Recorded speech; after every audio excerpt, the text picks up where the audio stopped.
Muy buenos días, bienvenidos a Senderos de Opinión. La opinión los martes aquí por su canal Tele Envigado. Voy con el editorial. Hombre, definitivamente se convirtió en un problema ir a disfrutar de un buen partido de fútbol. Porque las personas que están yendo a los estadios, los aficionados, están convirtiendo esa ida en tremendas grescas, en muerte, en desolación, en ataque a la infraestructura de los estadios y al irrespeto a todo lo que alrededor de los estadios está. Hace 15 días acá en la ciudad de Medellín, un partido que tuvo que ser aplazado por violencia con los del sur. Y en el clásico de Nacional Medellín se presentaron 2 muertes a las 2 de la mañana. Sí, los aficionados salen del fútbol, se manejan bien hasta las 12 de la noche, pero como ya no hay policía que los cuide, entonces pasa lo que no quisiéramos que sucediera: la muerte, la desolación, el ataque. 2 hinchas asesinados, uno del Nacional y otro del Medellín. ¿Y qué decir de los diferentes estadios de nuestro país? En Manizales, en Barranquilla, se observan diferentes situaciones de una falta de cultura deportiva impresionante. Hombre, como era de rico ir al estadio en las mañanas, usted disfrutaba de un ambiente en las mañanas, se iba con su familia y a las 3 de la tarde que empezaba el partido ingresaba al estadio a disfrutar de un buen espectáculo futbolero. Pero no, lo convertimos en un peligro social el ir a un estadio. Y para completar, si usted se pone una camiseta del equipo contrario, mínimo se gana la puñalada respectiva del otro contrincante, del otro equipo que está jugando con su rival. ¿Para dónde vamos? No lo sabemos. Pero sí, verdaderamente nosotros tenemos que culturizar más a nuestra gente, culturizar más a nuestros jóvenes. Eso de las barras bravas, eso está mandado a recoger.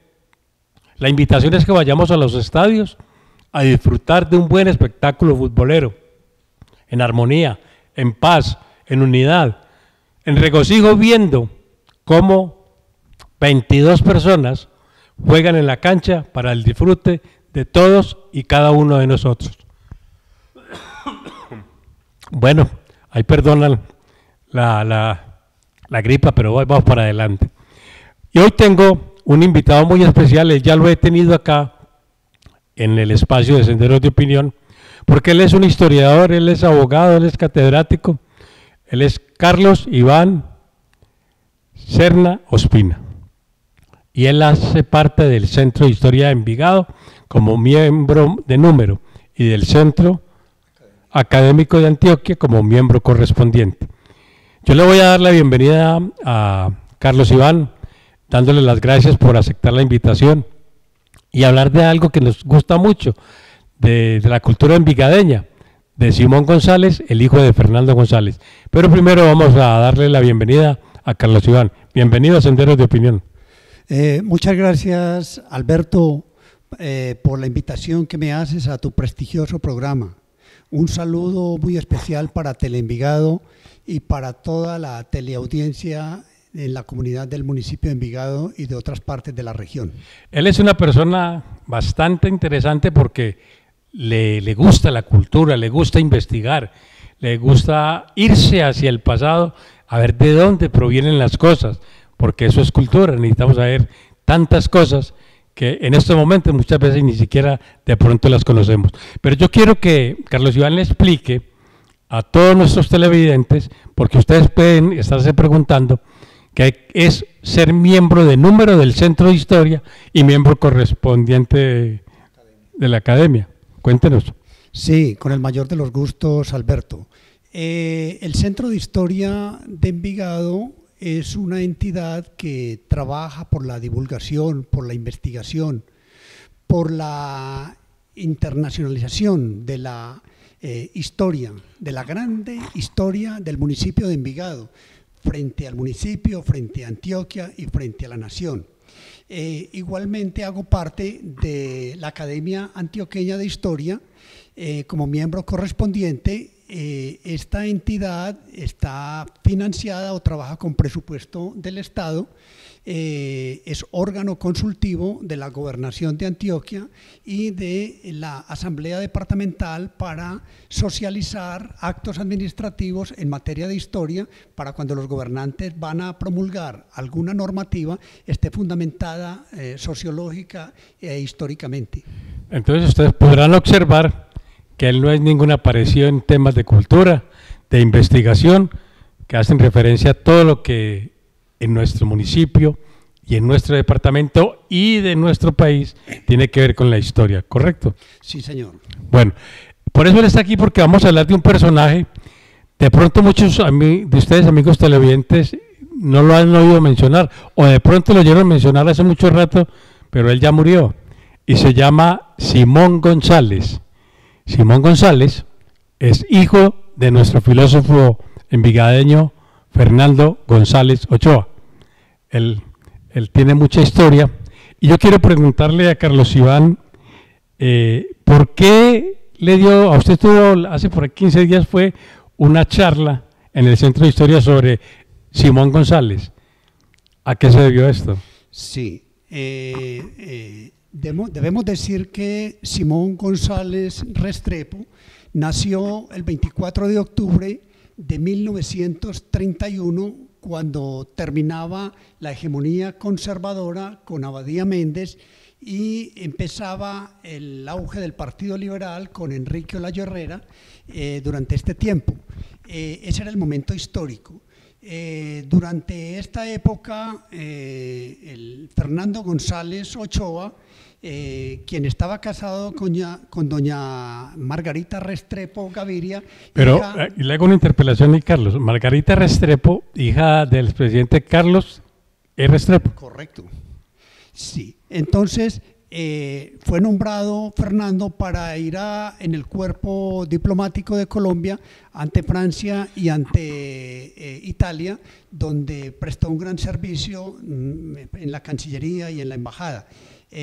Posteriormente, al regreso, cuando Fernando llega, pues todavía está muy pequeña la familia, Simón apenas es un niño, y pasan de vivir en la Villa Bucarest, donde vivieron anteriormente arrendados, y fueron y adquirieron lo que sería en aquel momento la finca del alemán Walterio, denominada la Huerta del Alemán, ¿cierto? Lo que hoy en día es otra parte. Allí entonces poco a poco fue desarrollando toda su actividad literaria y otra parte, o la Huerta del Alemán, se convirtió en cuna de las letras, no solo en Antioquia, sino en Colombia.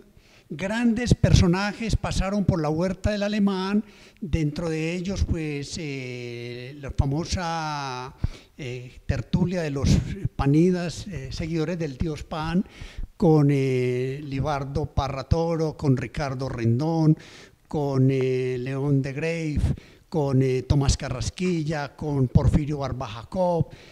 Grandes personajes de toda índole pasaron y iban a frecuentar la Huerta del Alemán. Por eso este lugar tiene esa connotación de haber sido cuna de las letras.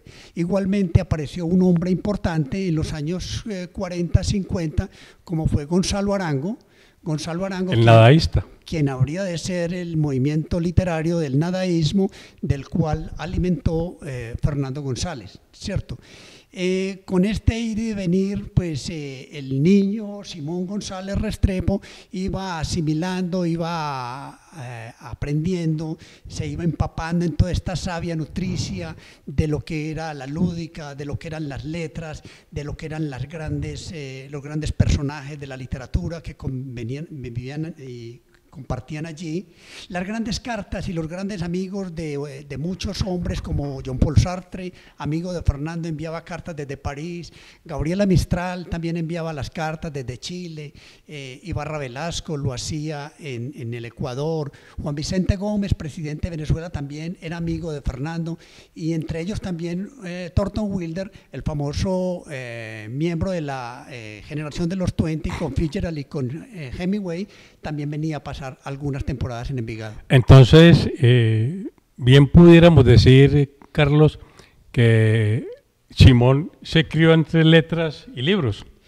Perfectamente. Él iba mirando todo este aquelarre de filósofos, de gente que era revolucionante en las letras en Antioquia. En aquel momento existía en Antioquia grandes personajes desde el punto de vista pictórico y artístico como Francisco Antonio Cano, estaba Humberto Chávez, estaban los Carvajal en Envigado, quienes tienen una obra aquí maravillosa que es el Monumento a la Madre, estaba Porfirio, estaban muchos hombres que realmente le dieron mucha grandeza y de los que bebió Simón González y se formó. De todos estos personajes tan importantes de la historia, de la literatura, que se daban paso por otra parte, donde Simón González pasaba su infancia, ¿cuál de todos tuvo mayor influencia en Simón? Simón recibió toda esa intelectualidad, toda esa lúdica, yo diría, exclusivamente de su padre, Fernando González Ochoa. Aun cuando Simón va a estudiar al extranjero, se hace un muchacho, lo envían a estudiar y se prepara en 5 profesiones en las universidades de Francia, en Estados Unidos, y fue economista, ingeniero mecánico, ingeniero industrial. Allá llegaban las cartas de doña Margarita y de Fernando González y le daban todos esos consejos para que se volviera un hombre, para que fuera disciplinado, para que aprendiera a trascender y hacer las cosas con mucha capacidad y para que pudiera prestarle grandes servicios a la patria posteriormente. Eso es importante en la vida de Simón González. Y ahorita, de pronto, amigos televidentes, ustedes pueden recordar que él tuvo mucho que ver con el archipiélago de San Andrés y Providencia. Y él ahorita, Carlos Iván nos va a contar de esto, porque me parece que es fundamental recordar a Simón González, ese hombre corpulento de una buena melena, que él se distinguía por eso, y de una inteligencia, pues obviamente grande, y sobre todo influenciado, como dice Carlos Iván, de su padre, el filósofo de otra parte, Fernando González Ochoa, que es una influencia bastante interesante. Pero vamos a seguir hablando de Fernando González, pero específicamente de su hijo, Simón González. Simón González se fue para el archipiélago de San Andrés y Providencia. Y él fue allá su intendente, cuando eso era intendente de San Andrés. Hay que hacer esa claridad. No era la gobernación, sino que era la intendencia de San Andrés y Providencia. Y él llegó a ser... Cuéntenos cómo fue toda esta historia política de él, cómo llegó a desarrollarse como intendente en San Andrés y Providencia, y qué encontró allí al llegar, y qué huellas dejó. Sí, Alberto. En el año 1982, el presidente de la República, Belisario Betancourt, muy amante de las letras, ¿no?, le llama a la casa a Simón. Simón era en aquel momento director del INCOLDA, que era un departamento que promocionaba y trabajaba a nivel regional la educación, vigilado por el Ministerio de Educación. Una hija de este instituto fue la Universidad de AFIT de Medellín, que grandes servicios le ha prestado a la patria. Él, siendo pues dirigente antioqueño, el presidente le dice que lo llama y le va a pedir un favor para que se encargue de la intendencia de San Andrés y Providencia. Él presta ese favor y decide entonces viajar al archipiélago. El archipiélago estaba en una situación administrativa caótica y donde reinaba la anarquía debido a que en el año de 1953 el presidente de Colombia, el general Gustavo Rojas Pinilla, había proferido un acto administrativo mediante el cual declaró al archipiélago y a la isla de San Andrés como Puerto Libre. Esto generó un verdadero avasallamiento cultural porque todo el mundo en el continente trató de viajar a San Andrés. Aquí se iba a comprar una camiseta, se iban para San Andrés, iban a comprar un radio, electrodomésticos, todo el mundo iba a San Andrés a tres cosas. Y se quedaban allá produciendo basura, inflación, contaminación, se generó una anarquía, se volvió un territorio de nadie, todo el mundo iba a utilizar y a generar un caos. Lo que necesitaba un buen capitán de una nave, como fue Simón González, quien en ese momento entonces presto acudió a tomar las riendas del archipiélago. Pero semejante problema lo metió Belisario Betancur. Sí, en el año de 1982, cuando la intendente saliente, la doctora Dilia Robinson, entrega la administración de la intendencia, nadie en el archipiélago daba crédito de que un semejante esperpento continental tomara toda esa tradición del archipiélago de San Andrés y Providencia, y se llegaron los gritos hasta la casa de Nariño, pero el doctor Belisario les dijo: tengan paciencia un poco, déjenlo que realice su mandato y posteriormente volveremos a conversar. Y ahí entonces, Carlos, usted me hace acordar, ahí viene el tema de la barracuda. ¿Qué tiene que ver con todo ese desarrollo en la isla? Del tema de la barracuda, aunque fue perteneciente este capítulo a su última etapa como pescador con Javier Britton, aquel famoso pescador con el que tuve la oportunidad de conversar, dado de que él, todo este libro, todas estas narraciones hacen parte ya de un libro que se llama Tras las huellas de Simón González en el archipiélago. Este libro está haciendo camino en la Academia Antioqueña de Historia para tratar de producirlo por parte de Antioquia y prestarle un favor de recuperación ahora en la época con Santa Providencia la Vieja, para recuperar el centro histórico de la ciudad y ayudarle y repartirlo gratuitamente. Vamos a hacer un lanzamiento de la obra en compañía de mi esposa, la artista Nubia Estela Cárdenas, y haremos un lanzamiento con la municipalidad de Providencia. Repartiremos el libro en forma gratuita porque este hombre era el hombre más querido que ha tenido el archipiélago, y con la connotación de que no era raizal, sino que era envigadeño. Y que nadie le creía al principio. Sí.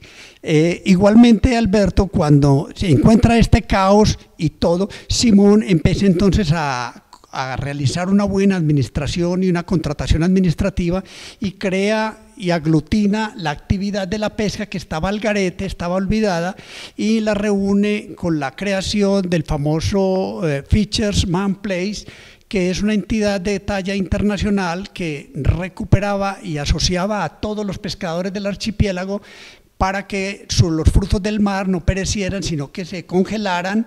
Les brindaba talleres de reparación de los botes de fuera de borda, con motores fuera de borda, les ofrecía seguridad social, les ofrecía restaurantes, recreación y una cantidad de cosas que ayudaron a que este gremio empezara a crear y a fortalecerse a nivel internacional. O sea, políticamente le dio la importancia que requerían los pescadores, claro, de la Intendencia de San Andrés y Providencia, y obviamente eso permitió sacar a San Andrés, me imagino yo, de esa dificultad. Y bajar los índices de desempleo. Igualmente trabajó en pro de volver a recuperar el amor de los raizales hacia sus islas, para que no lo vendieran a las clases emergentes que venían del continente a apoderarse de las tierras en San Andrés. Entonces él empezó a vender y creó un concurso para promocionar todo este amor y este orgullo raizal, denominado la casa más bella de la isla.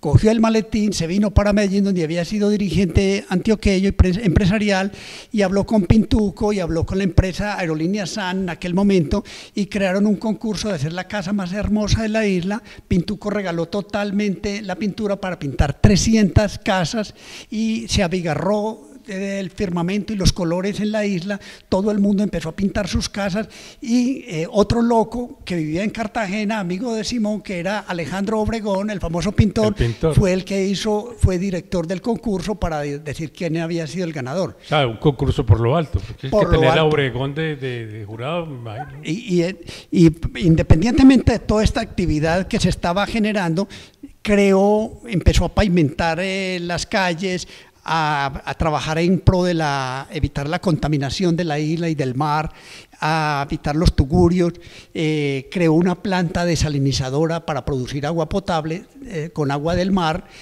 creó una procesadora de basura, trabajó por los servicios básicos domiciliarios y le dio esa organización. Este tipo no le gustaba, a Simón González no le gustaba que lo llamaran doctor ni licenciado, a pesar de que tenía 5 profesiones, sino que le encantaba, como lo llamaban los niños en la isla, el viejo brother.